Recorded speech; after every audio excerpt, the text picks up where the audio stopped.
Testing, testing, testing. JB here. JB here. Hope everyone's doing outstanding. April 18th, 2024. Just gonna get on really quick. Talk about the markets, S&P, a little bit about the VIX. We have earnings after the close today. Netflix finally reporting earnings. Talk about that. Some of the names I've had some hedge positions on. Cannabis names on fire today. CGC, ACB soaring. And go from there. Let's just see here first. So obviously, first I'll talk about the S&P and the SPY. 4 straight sessions to the downside. Yesterday was the 3rd consecutive session that the markets opened in the green and closed in the red, and that hasn't happened. It doesn't happen very often, and when it does happen, I think the last time it's done 4 sessions in a row was sometime back in 2013, which is one of the best years in recent memory. So. Uh, Hopefully at some point I put on a watch list. I'm hoping that we get some kind of flush out and then a reversal. That typically tends to be the best type. Shake out everybody, and then finally we can bounce, because right now it just seems like you're just sitting on pins and needles waiting for the market, for the buyers to come in, and then we just melt. So we'll see how things play out today. We broke yesterday's low before, testing 498.87 on the SPY, bounce back. We're sitting here at 499.47 as I type this. Still under that 50-day moving average, still under that 504.50 support resistance area that I think is important that we get back above. So we'll have to see how things play out with the earnings after the close. I think that could certainly put a bid in stocks if Netflix reports a great beat and raise, great numbers in regards to their sub ads. I'll talk more about that.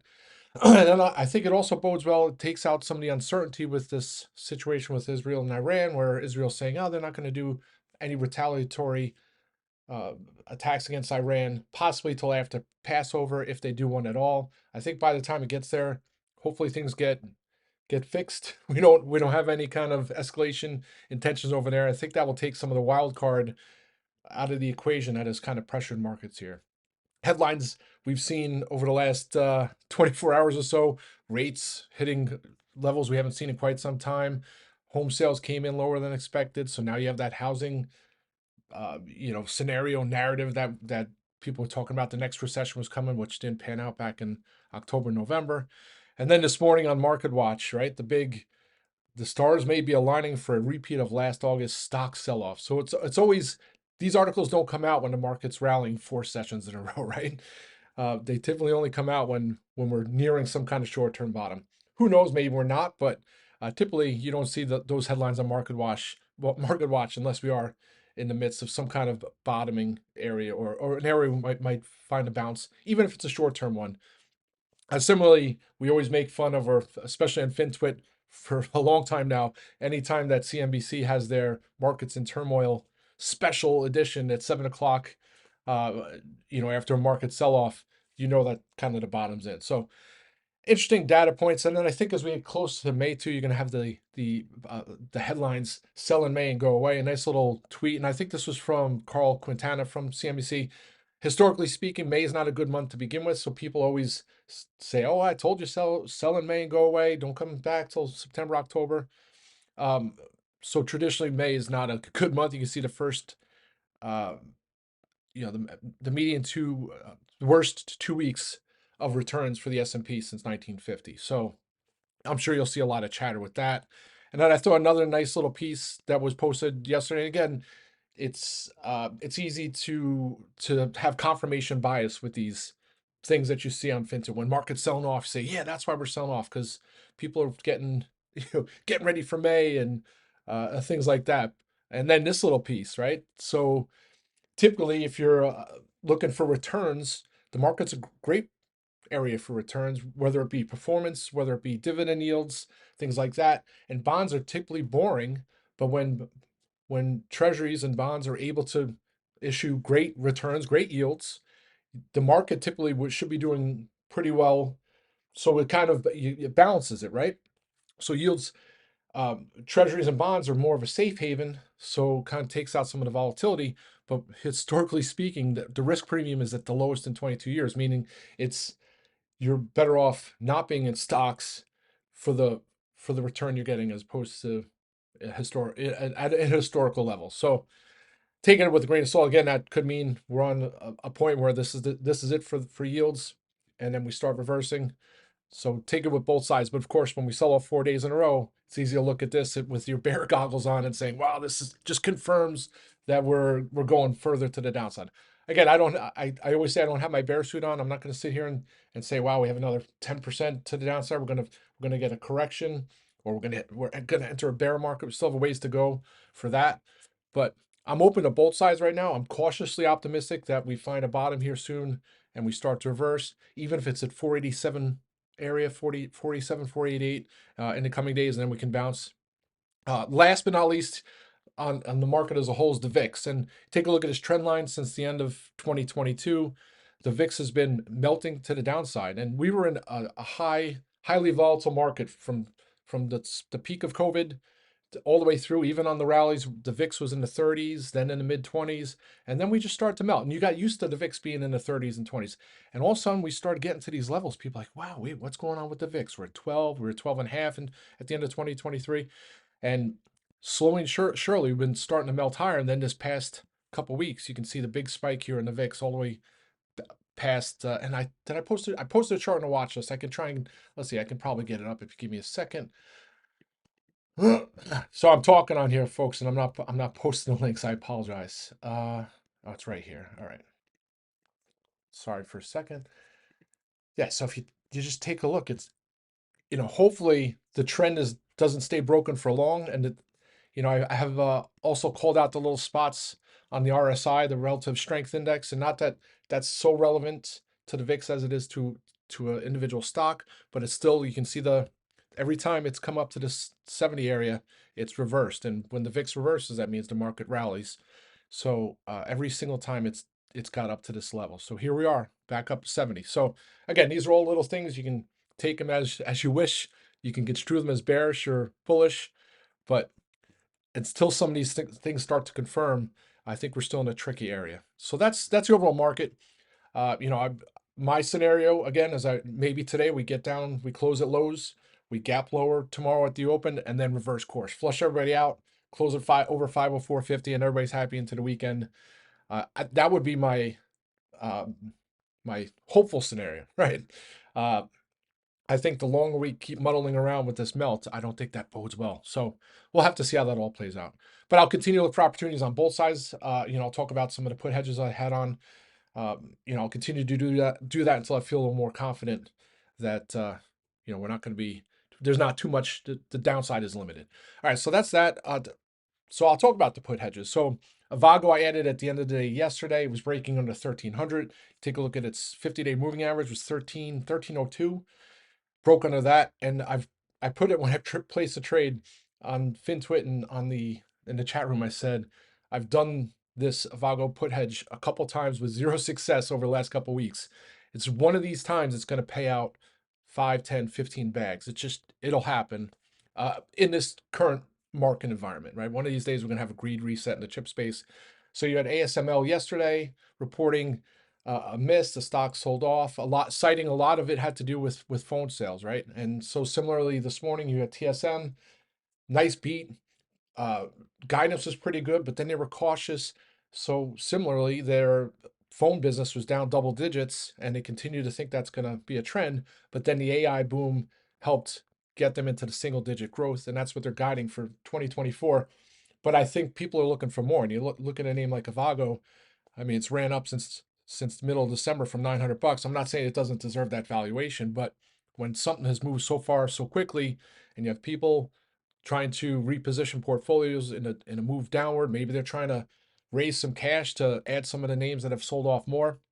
You look at a name like AVGO, I'm like, that's at some point it's going to have a big move. So when it's sitting at $1,300 and I get the 1,200 puts expiring 2 days, it's hard to wrap your head around it. But with AVGO, the premium is so expensive, the implied move, once it starts to sell off, you only need a 2 or 3% move for the puts to be up 50, 100, 150, 200%. So for example, yesterday AVGO was down less than 2%, or maybe somewhere in there, and the puts are up over 100% as you start going lower down the chain. able to lock some of my puts in for a couple 100% this morning. I'm going to continue to hold the rest of my 1200s. I may lock a little more before the close if they start getting back over the dollar handle. I don't even know what they are now. They were back to flat a little while ago, but they've come back. I was actually looking at the 1220s yesterday, but I've been going too far in the money, and that's kind of been my the thing that's hurt me. Yeah, so the bid ask is pretty wide on the 1200s, but I think if it closes at 1250, those are going to go back near a dollar. I'll lock some of them in, and then I'll hold the rest into tomorrow. But I think it's important, again, I've talked about this quite a few times, to take the emotion out of the trade, to be able to still hold long positions like I have in Dell, some of these other names. It's That's how I try to trade this market. And then when if I think we're going to get a correction, or we're going to get a bear market and more downside, then I won't be in too many. I'll scale out what I have and just go into puts, similar to what I do on the call side. But I don't think we're at that point yet. So that's AVGO. LRCX, similar story, right? ASML and TSM this morning, they make lithograph machines. Some of them, I think it takes like 18 months for them to produce. And then if this backdrop of slower phone chip sales continues, I think, LRCX, you had an analyst out this morning raising their price target to 1030 on Lam Research from 900. Needham came out this morning, and here it is down 2.4%. I almost looked to get some 850s at the open. Thankfully, I didn't, because then it bounced back up to 900, 910. But sitting here right at lows. Another name, if I was in some of these other put trades, I'd be certainly be adding some LRCX. So that's that one. Netflix, I talked about the Netflix implied move yesterday. The medium move, I think, is 12%. The implied move right now is over 8%. So you need, so historically speaking, it's underpriced, the options. So I was looking to get some puts as a premium play, so premium build into earnings, hopefully be able to lock some in, either all for a little bit of profit, or if it was 100% lock, half in, cover the cost and ride the rest into earnings. Didn't really get that chance. And at points this morning, the Netflix, the puts I added were down like 30%. But then the last hour or so, it's starting to reverse here. I closed them out flat, and now they're up a little bit here. They're pretty much up where they were in the morning when Netflix sold off. I don't want to be in a situation. I think great company. So some of the things to think about with Netflix, you had the writer's strike. So obviously, when you have the writer's strike, that meant content. And one of the big expenses for Netflix is content. They always talk about, and I've talked about this for many years, and Zero Hedge always talks about their off the balance sheet debt, content debt obligations.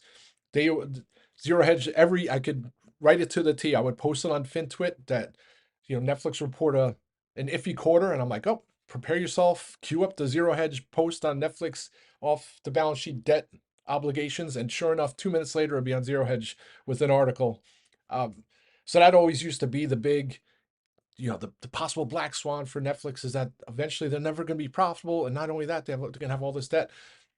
But anyway, in a nutshell, the content cost is their expense. So if the writers are on strike, the content costs are just going to go down just as a function of that. So the margins are going to be really good. I think their revenue is going to be good. I was trying to find, they had like the top 4 of the top 5 streaming shows for the last quarter, and I think there was only one other, and I don't know if it was on Disney or Paramount or one of the or. So you have to think their streaming numbers are good. Uh, Again, I was saying 1.8 million was their subscriber add last year for this quarter, so that they know they're going to be sequentially down from the previous quarter, which is over 7 million. If they beat the sub ads, they post a beat and raise and a little rosy guidance. I mean, the stock maybe goes to 650, but on the flip side, any miss, the sub maybe it's negative. That would be a surprise, which I think they only did it 2 quarters in a row, 2 quarters, and they're both in a row a year or two ago. I don't think it'll be negative, but if it is, that's the other thing. Some of the boon I think they saw in the sub ad was because of this account sharing and password sharing and things like that. So is that eventually going to wear off? And then was that some of the sub ads over the last couple of quarters? I don't know. I love the story. I family watches Netflix, so being a user as well for many years. So we'll have to see. So I locked the rest of the puts in just because I was happy to get out flat. considering where it was earlier in the day. So we got the reversal. Hopefully a beat and raise pulls up the rest of the market tomorrow, and we go from there. So that's my rant on Netflix. Intuitive Surgical after the close today as well. Just that's a tough one. I thought over $400, right? I think they report a great quarter. They always do. One of the best fundamentally sound medtech companies on the planet, or pretty much any company on the planet. No debt, billions in cash, buybacks, all that fun stuff. But you take a look, and the 400 strikes that expire tomorrow, 245 by 270, and the stock's at 372. So to get those, you have to think that they're gonna post a beat raise and the stock's going to go up over 10%. You start looking at what it's done over its last, let's see if I can find the historicals on the moves. But Intuitive Surgical has had some great quarters and some beats and raises, and they always talk about procedural growth, right? So Intuitive Surgical is like the Gillette razor, right? When they first came out with the replaceable blades, that was everybody tried to catch on to that because that's how you make your money. You sell the razor and then you get the people to replace their blades every month. And Intuitive Surgical is pretty much the same. They have their Da Vinci robot, they get them into a hospital, and then they have to get them to do procedures, right? And colonoscopies, all the other things that they do.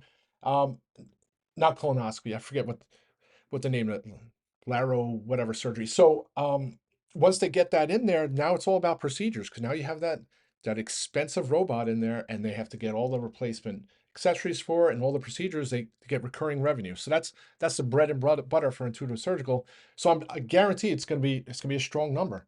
But if you take a look at Intuitive Surgical, even when they report strong moves, there's only been 2 moves out of the last 11 quarters where it's been over 10%, and that was actually April of last year. So ironically enough, they reported earnings April 18th, 2023, so exactly a year ago today, and the stock closed up 10.8% the next day.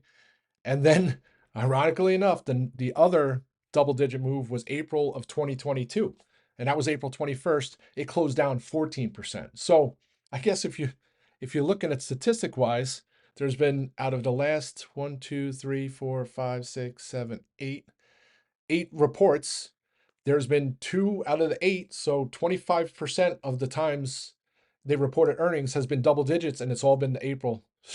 So the odds, well, interesting enough. But even that, so if maybe it goes up 8% at the open, those calls, maybe there'll be a double, triple. I can't wrap my head around the risk reward. So I'll probably just pass on that. So that's Intuitive Surgical. Oh, and then the cannabis names finally, and I made the joke about 420. So 420 is on Saturday. That's the big cannabis day.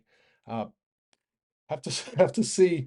I don't know what's moving it. Supposedly, there was at some point there's going to be a release that the U.S. is going to reschedule cannabis.